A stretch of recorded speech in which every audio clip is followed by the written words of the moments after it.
Hello everyone, I am Muhammad Arif, your English teacher, and today we are going to discuss the question answers of the poem The Road Not Taken. And the question number 1 is there: why will the choice between two roads that seem very much alike make such a big difference many years later in the life of the poet? You know it very well that the poet is in the jungle and before him there are two roads and he doesn't know that on which road he has to go. यानी वो नहीं जानता उसके सामने जो दो रास्ते हैं उनमें से किस रास्ते पर उसे जाना है, और दोनों रास्ते उसे एक जैसे दिखाई देते हैं, very much alike, make such a big difference, लेकिन उसे उनमें से एक ही चुनना है। उसने एक चुना और उसने एक बड़ा फ़र्क उसकी लाइफ में आने वाले जीवन में पैदा कर दिया। वाई विल द चॉइस, ये चॉइस जो है उसके जीवन में फ़र्क पैदा क्यों करेगी? Answer: a choice between two roads that seem very much alike will make such a big difference many years later in the poet's life. यानी ये उसके आने वाले जीवन में जो चॉइस है इन दोनों रास्तों में से एक रास्ता चूज़ करने की, उसके आने वाले जीवन को पूरी तरह से प्रभावित करेगी। सिंस, क्योंकि दिस पार्टिकुलर डिसीजन, ये जो ख़ास निर्णय था, this path opened up many different opportunities for him in future. यानी ये डिसीजन या ये रास्ता जो था ओपनड अप, खुला हुआ था, इसने खोले हुए थे क्या? डिफरेंट अपॉर्चुनिटीज़, भिन्न भिन्न तरह के अलग अलग अवसर फॉर हिम इन फ्यूचर, उसके लिए भविष्य में। The decision that he now makes will influence him and his life. और यो डिसीज़न उसने अब लेना था, यानी जिस रास्ते पर उसे चलना था, वो आने वाले उसके जीवन को और उसके his rest of the decision, बाकी जो उसके डिसीज़न थे, निर्णय थे, आने वाले वर्षों में जो उसे लेने थे, उन्हें पूरी तरह से प्रभावित करेगा। Since the two roads are same, हालांकि ये दोनों रास्ते सेम हैं, एक जैसे हैं, they still have varied options in them, लेकिन फिर भी उन दोनों के अंदर अलग अलग विकल्प मौजूद हैं। Now we move to our question number 2 and that is: after reading the poem can you detail the tone in the entire poem. यानी पूरी पोएम को पढ़ने के बाद आपको क्या लगता है कि ये पूरी पोएम किस तरह का लहजा, किस तरह की टोन, किस तरह का सुर देती है? Answer: the overall tone of the poem is one of regret. यानी हमें पूरी पोएम को पढ़ने के बाद ये पता चलता है कि पूरी पोएम के अंदर एक अफसोस वाला लहजा, एक अफसोस वाली टोन है। He believes that at some time far in the future, वो ऐसा विश्वास करता है, ऐसा सोचता है कि आने वाले वर्षों में, कुछ वर्षों के बाद, भविष्य में, फ्यूचर में, he will still be thinking of his two possible paths.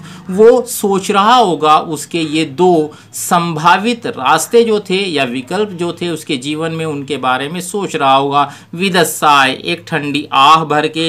He does not anticipate being any less conflicted than or any more satisfied with his choice. यानी वो इस बात की आशा अभी नहीं कर पाता है, नहीं कर पा रहा है कि आने वाले वर्षों में इस डिसीजन के बाद वो जो है सेटिस्फाइड होगा या अनसेटिस्फाइड होगा। He realises that his choice will have made all the difference in his life but he is presently uncertain about what the difference will turn out to be. वो ये तो महसूस करता है कि ये जो चॉइस है जो अब वो बनाने वाला है, all the difference in his life, उसके जीवन में पूरी तरह से बदलाव ला देने वाली है। But he is presently uncertain, लेकिन अभी उसे कुछ भी निश्चित नहीं है, अनसर्टेन है, अनिश्चित है, about what the difference will turn out to be, कि ये जो डिफरेंस, ये जो बदलाव होगा, ये कैसा होगा, फेवरेबल होगा या अनफेवरेबल होगा। Now we move to our question number 3. Question number 3 is: was the poet doubtful or clear that he would return to take the other path which he could not do earlier? आप क्या समझते हैं कि was the poet जो है doubtful, शंकित था, और clear, या उसका डाउट क्लियर था, उसे कोई डाउट, कोई शंका नहीं थी, that he would return to take the other path, ये वो वापस भविष्य में आने वाले कुछ वर्षों के बाद वापस लौट पाएगा और उस रास्ते को जिसे उसने नहीं चुना था उस पर देख पाएगा, which he could not do earlier, जो वो पहले नहीं कर पाया था। Answer: Throughout the poem and the poet's journey, he faces an archetypal dilemma. यानी पूरी पोएम को पढ़ने के बाद हमें पता चलता है कि पूरी पोएम के अंदर और पोएट की जो जर्नी यात्रा है उसके अंदर ही फेसिस एन आर्कीटाइपल डिलेमा, वो एक कट्टर तरह का जो एक दुविधा होती है, डिलेमा होता है, दुविधा डिलेमा उसको बोलते हैं जहां आदमी कोई डिसीजन नहीं कर पाता, यानी उस तरह की चीज़ को वो फेस करता है. He doubts if he would ever be able to come back to take that other road which might have given him some other more lucrative options in life. उसे शक है, क्लियर नहीं है, वो डाउटफुल है, शंकित है कि वो कभी फिर भविष्य में आने वाले कुछ वर्षों के बाद वापस आ पाएगा, ये देखने के लिए कि वो जो दूसरा रोड जो उसने नहीं लिया था उसमें some other more lucrative options in life, क्या उसमें जीवन के लिए कुछ और लाभप्रद विकल्प थे. The poet believes and we all know that one road leads to another. Poet believes विश्वास करता है, जानता है, और हम भी बहुत अच्छी तरह जानते हैं कि एक रास्ते में से दूसरा रास्ता निकलता है. So going back to the original path is not easy. इसलिए उस वास्तविक रास्ते पर वापस जाना आसान नहीं है. Now we move to our next question and next question is, does the speaker feel that he has made the wrong choice in taking the road less travelled by? If not, why does he sigh? What does he regret? क्या speaker यानी poet जो है वो ये सोचता है कि उसने एक गलत चॉइस, एक गलत विकल्प को चुना था, taking the road less travelled bye, उस रास्ते को चुन पर जिस पे लोग बहुत ही कम चले हुए थे. इफ नॉट, अगर नहीं, व्हाई डज ही साई, वो फिर ठंडी आह क्यों भरता है? व्हाट डज ही रिग्रेट, और क्या चीज़ है जिसके बारे में वो अफसोस करता है? No, the speaker does not feel that he has made a wrong decision by taking the road less traveled. नहीं, स्पीकर पोएट जो है वो ये महसूस नहीं करता है कि उसने एक गलत डिसीजन लिया. आपका आंसर यहाँ पे डिफरेंट भी हो सकता है, आप उसको यस भी कह सकते हैं, बट आपके जो आर्गूमेंट्स हैं वो स्ट्रांग होने चाहिए. The speaker does not feel that he has made a wrong decision, उसने एक गलत चॉइस ली, by taking the road less travelled, उस रास्ते को चुनकर जिस पर लोग कम चले हुए थे. The poet wanted to explore both the roads. Actually poet जो है, कवि जो है, वो दोनों रास्तों पर चलकर देखना चाहता था कि उन दोनों रास्तों पर क्या मिलेगा. He tells himself that he will explore one and then come back and explore the other. वो अपने आप से कहता है कि अभी मैं एक रास्ते पर चलकर देखता हूँ और फिर कुछ वर्षों के बाद वापस आकर दूसरे रास्ते को भी एक्सप्लोर करूँगा, खोजूँगा.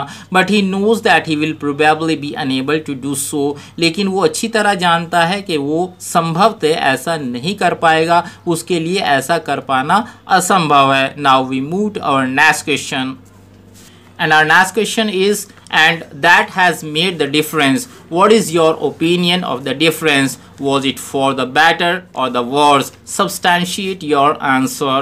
And that has made the difference. और उसने, किसने, वो जो उसने चूज़ किया था, जिस पाथ पे, जिस रास्ते पे चलने का, यानी लेस ट्रेवल्ड, जिस पे लोग कम चले हुए थे, वो रास्ता चुनकर उसने चुना था. What is your opinion of the difference? और जिसने डिफरेंस पैदा कर दिया, फ़र्क पैदा कर दिया, बदलाव ला दिया उसके जीवन में, आपका क्या विचार है कि जो डिफरेंस था, ये जो बदलाव था, was it for the better, ये बेहतरी के लिए था, और द वर्स, या इससे बुरा हुआ? Substantiate your answer. एग्जाम्पल के साथ अपने जवाब को साबित कीजिए. The poem does not clearly state whether the choice made by the poet made him happy और सैड. यानी इस पोएम से पूरी तरह से ये साफ नहीं होता है कि जो चॉइस उसने बनाई थी उससे वो खुश होता है या दुखी होता है. हाउएवर, फिर भी, if examine the way of the world, अगर हम दुनिया के तरीके से देखें, we find that the individuals who have achieved recognition and fame have always eschewed the beaten track. यानी हम ये अच्छी तरह से जानते हैं या हम ये पाएंगे कि जो इंडिविजुअल्स व्यक्तिगत रूप से जो पर्सनालिटीज़ होती हैं, जो लोग होते हैं, जब वो अचीव्ड रिकग्निशन एक समाज के अंदर हाई प्लेस, एक पार्टिकुलर प्लेस ले लेते हैं, एंड फ्रेम और एक जो है एक एंड फ्रेम का मतलब है एक पर्टिकुलर एस्टैब्लिशमेंट उन्हें मिल जाता है, have always eschewed the beaten track. Beaten track आम रास्ता, यानी वो एस्च्यूड परहेज करते हैं, आम रास्तों से परहेज करते हैं। Hence, we can reason that the poet traveler was made happy by choosing the less traveled path, not the beaten track. इस प्रकार से ये साबित हो जाता है, वी कैन रीज़न, हम लोग यूँ रीज़न कर सकते हैं, तर्क दे सकते हैं, दैट द पोएट ट्रैवलर, वो जो यात्री है, कवि है, वॉज मेड हैप्पी, वो खुश हुआ था, by choosing the less travelled path, उस रास्ते को चुनकर जिस पर कम लोग चले हुए थे या जो चैलेंजिंग था, नॉट द बीटन ट्रैक, आम रास्ता या जिस पर ज़्यादा लोग चलते हैं उसको चुनने के बजाय। The concluding line of the poem, इस पोएम की जो आखिरी लाइन है वो हमें बताती है, and that has made all the difference, और उस डिसीजन ने पूरी तरह से बदलाव पैदा कर दिया। कनॉट्स इशारा करती है, संकेत देती है, द पोएट्स जॉय, यानी कवि की खुशी की ओर। These are the 5 questions, those are important questions of this poem. Hope you have understood it well. Thank you.